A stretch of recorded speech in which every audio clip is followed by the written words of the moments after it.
وقتی فقط یه پله بودم. اگه یکی بیاد تو زندگیت، درست وقتی که فکر میکنی دیگه تموم شدی، درست وقتی که از همه چی خسته ای، بیاد و بگه من هواتو دارم. ولی ته ته همه اون حرفاش یه چیز دیگه باشه. اون وقت چی کار میکنی؟ من فقط وایستادم. با گوشای خودم شنیدم که گفت وقتی اقامتم رو گرفتم خودش میره. اون شب صداش هنوز توی گوشمه. یه صدای مردونه که یه زمانی فکر میکردم باهاش پیر میشم. اما حالا شده بود دلیل پیر شدنم. من لیلا هستم. 30 سالمه. دختر یه خانواده معمولی از شمال ایران. توی خونه ای بزرگ شدم که بابام همیشه میگفت دختر باید سرش تو کار خودش باشه. عشق و عاشقی مال فیلم هست. ولی من همیشه دلم یه عشق واقعی میخواست. نه فیلمی، نه خیالی، نه موقتی. یه عشق واقعی. یه نفر که شب بیاد و دستمو بگیره و بگه خسته ای؟ بیا بغلم. 5 سال پیش اومدم آلمان با 1000 امید، با 1000 ترس. نه زبون بلد بودم، نه کسی رو میشناختم. چند ماه اول تو خوابگاه پناهجوها خوابیدم با 3 زن که هیچ کدوم زبون همو نمیفهمیدیم. صبحها میرفتم کار رستوران. شبها که می اومدم فقط میخواستم گریه کنم. اما کم کم روی پای خودم وایستادم. زبان یاد گرفتم. یه اتاق کوچیک اجاره کردم. توی یه رستوران ایرانی تو هامبورگ مشغول شدم.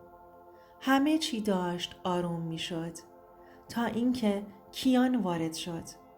با کیان چطور آشنا شدم؟ یه شب مریم دوستم زنگ زد و گفت لیلا جمعه شب بیا خونه ما. یه مهمونی کوچیک. تازه یه پسرم از ترکیه اومده. خیلی بچه خوبیه. تنها هم هست. نمیدونم چرا قبول کردم. شاید چون دلم یه شب آروم میخواست. همین شد که جمعه شب با یه دامن مشکی ساده و یه رژ قرمز کمرنگ رفتم خونه مریم. وقتی در رو باز کرد کیان درست پشت سر مریم وایستاده بود. قد بلند با چشمهای تیره که یه جور خجالت خاصی توش بود. اون شب چند بار با هم حرف زد. گفت تازه پناهجو شده. ترکیه بوده. حالا رسیده آلمان. هیچی نداره. یه جملهش هنوز توی ذهنمه. تو این کشور اگه یکی دست تو نگیره غرق میشی. من اون دست شدم و فکر میکردم دارم نجاتش میدم. رابطمون خیلی زود جدی شد. هر روز بیشتر با هم وقت میگذروندیم. میومد سر کارم. میبردم گردش. از خاطراتش میگفت. با من مهربون بود. انگار برای اولین بار یه مرد واقعا دوستم داشت. یه روز با گریه گفت من اینجا هیچ کسو ندارم جز تو. اون روز اولین بار دستشو گرفتم و گفتم دیگه داری، منو داری. همین شد شروع یه عشق کور. همه چیز سریع اتفاق افتاد. برای اقامتش اقدام کردیم. گفتم نمیخوام همخونه باشیم. بیا رسمیش کنیم. ازدواج کردیم. همه چی رو کاغذ قشنگ بود. ولی از همون شبی که کارت اقامتش رسید یه چیزی توی چشماش خاموش شد. دیگه اون مرد خجالتی مهربون نبود. دیگه تو چشمام نگاه نمی کرد. صبحها می رفت. شب دیر می اومد. وقتی صداش می کردم با بی‌حوصلگی جوابمو می داد. گاهی با لحن تند. یه بار گفتم کیان چی شده؟ چرا سرد شدی؟ گفت تو زیادی حساسی، من سرم شلوغه. من خودم رو مقصر می دونستم. فکر کردم شاید من کسل کننده شدم. شاید زن خوبی نیستم، ولی واقعیت خیلی بدتر از حدس هام بود. اون شب لعنتی رسید. یه شب ساعت نزدیک 12 بود.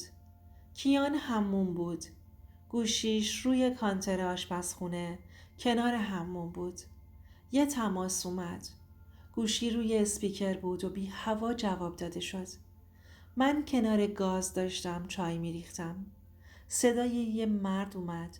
داداش تموم شد؟ اقامت رو گرفتی دیگه؟ و صدای کیان که فکر میکرد من تو اتاقم خوابم از تو حموم کاملا واضح. آره دیگه نگران نباش.